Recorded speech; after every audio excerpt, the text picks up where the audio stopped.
PM Modi Japan दौरे पर हैं और इस बीच जापान की ओर से एक ऐसा कदम उठाया गया है जो अमेरिका के लिए एक बड़ा झटका साबित होगा। दरअसल अमेरिका के साथ ट्रेड डील की बातचीत के लिए आने वाले जापानी प्रतिनिधि ने अपनी विजिट ही कैंसिल कर दी। वजह ट्रंप ने अपने वादों को पूरा नहीं किया। दरअसल ट्रंप ने अपनी दूसरी टर्म में आते ही कई देशों पर टैरिफ लगाना शुरू किया। भारत पर 50% tariff, Vietnam, UK, Taiwan, European union, Indonesia पर दबाव और अब मामला जापान तक पहुंचा। ट्रंप का फॉर्मूला क्लियर है, फ्री ट्रेड नहीं बल्कि म्यूचुअल टैरिफ। दोनों देश टैरिफ लगाएंगे लेकिन जो अमेरिकी इंडस्ट्री को सूट करे वो डील कहलाएगी। और इन्हीं सब के बीच जापान के टॉप ट्रेड नेगोशिएटर को वॉशिंगटन जाना था, लेकिन उन्होंने अचानक विजिट रद्द कर दी। कारण ट्रंप ने जापान से $50 बिलियन की इन्वेस्टमेंट की डिमांड रख दी।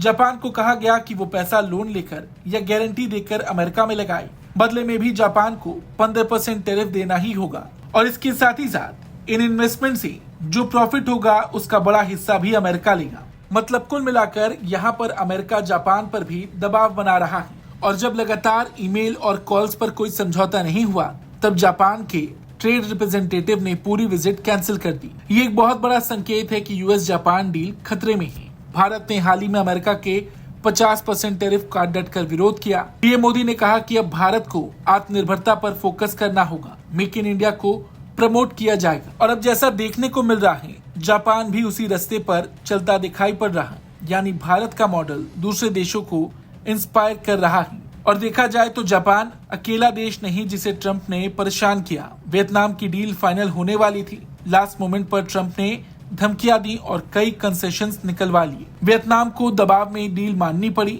अब जापान उसी ट्रैप में नहीं फंसना चाहता। लेकिन सवाल ये है कि क्या बाकी देश भी जापान और भारत का रास्ता अपनाएंगे, क्योंकि यूरोपियन यूनियन पहले से परेशान है। ताइवान और साउथ कोरिया पर भी प्रेशर है। तो अगर ऐसे में भारत और जापान अमेरिका के तमाम दबाव के बाद भी उसका विरोध कर रहे हैं तो बाकी देशों के लिए भी ये एक रास्ते की तरह होगा। और अगर यूएस जापान डील पूरी तरह से कोलैप्स होती है तो ट्रंप जापान पर भी भारी टैरिफ लगाएंगे।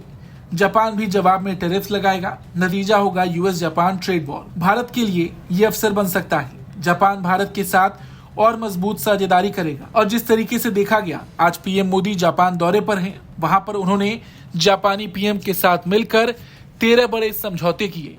पीएम मोदी ने Bharat Japan joint economic forum को संबोधित करते हुए कहा कि जापान टेक्नोलॉजी में मास्टर है और भारत के पास टैलेंट का खजाना है। Bharat AI, semiconductor, quantum computing और स्पेस में बड़े और साहसिक कदम उठा रहा है और जापान की टेक्नोलॉजी के साथ मिलकर ये दुनिया को बदल सकते हैं। पीएम मोदी ने कहा कि ऑटो सेक्टर में हमारी जो साझेदारी सफल रही उसे बैटरियों, सेमीकंडक्टर, शिप बिल्डिंग और न्यूक्लियर एनर्जी जैसे क्षेत्रों में भी दोहराया जा सकता है। कुल मिलाकर देखा जाए तो एक तरफ भारत और अमेरिका के बीच पहले से तनाव था, उधर अमेरिका जापान पर भी दबाव बना रहा है। तो ऐसे में भारत और जापान का एक साथ आना एक बड़ी उपलब्धि के तौर पर देखा जा रहा है। इस खबर को लेकर आपका क्या कुछ कहना है कमेंट करके जरूर बताएं।